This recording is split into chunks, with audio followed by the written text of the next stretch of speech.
جب اس نے سوال کیا تو میں نے اس کو کہا بھائی تو 3 دن آیا نا ہم بیٹھے ہوئے تھے؟ کہا ہاں میں آتا رہا ہوں۔ کہا 3 دن نبی پاک نے فرمایا اللہ تجھے بغیر حساب کتاب جنت عطا فرمائے گا۔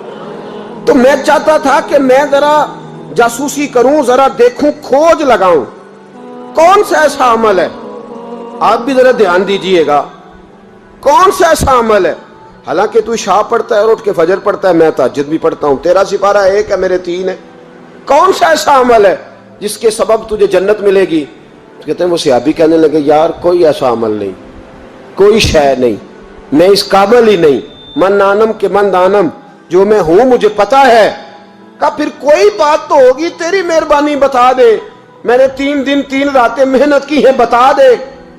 کہتے وہ کہنے لگے اگر تجھے بتاؤں نا تو پھر سن، میں جب رات کو سوتا ہوں تو اپنے دل پہ نظر ڈالتا ہوں، اور سویرے جب اٹھتا ہوں تو پھر اپنے دل پہ نظر ڈالتا ہوں، موبائل پہ نہیں، کنجی پہ نہیں کہ چابیاں کدھر ہیں، بٹوے پہ نہیں، میں رات کو سوتے ہوئے بھی اپنے دل پہ نظر ڈالتا ہوں، سویرے اٹھتے ہوئے بھی میں سب سے پہلے اپنے دل پہ نظر ڈالتا ہوں۔ فرماتے ہیں الحمدللہ میرے دل میں کسی کا حسد نہیں ہے، کسی کے بارے میں کوئی کینہ نہیں ہے، کوئی کسی کے بارے میں میل نہیں، میں اللہ کے ہر بندے کے بارے میں سوچ، نظریہ، فکر اچھی رکھتا ہوں۔ اور فرمایا میں تیرے بارے میں بھی عبداللہ یہی سوچتا ہوں کہ تو مجھ سے زیادہ نیک ہے۔ الحمدللہ اس وقت بھی میرا ذہن یہ ہے کہ انس بن مالک مجھ سے زیادہ پرہیزگار ہے، اس وقت بھی میری سوچ یہ ہے کہ محبوب کے سب صحابہ میں سب سے کمزور میں ہی ہوں۔ نبی عبداللہ ابن عمر کہتے ہیں میں نے اس کا ہاتھ چوما، میں نے کہا سمجھ آ گئی ہے، تیرا نظریہ، تیری سوچ پکی اور سچی مسلمان ہے، تو دل اور روح کا مسلمان ہے، تو نظر اور روح کا مسلمان ہے۔ یہ سبب ہے کہ اللہ کے رسول نے زمین پر چلتے ہوئے بھی تجھے 3 دفعہ جنت کی بشارت عطا فرمائی۔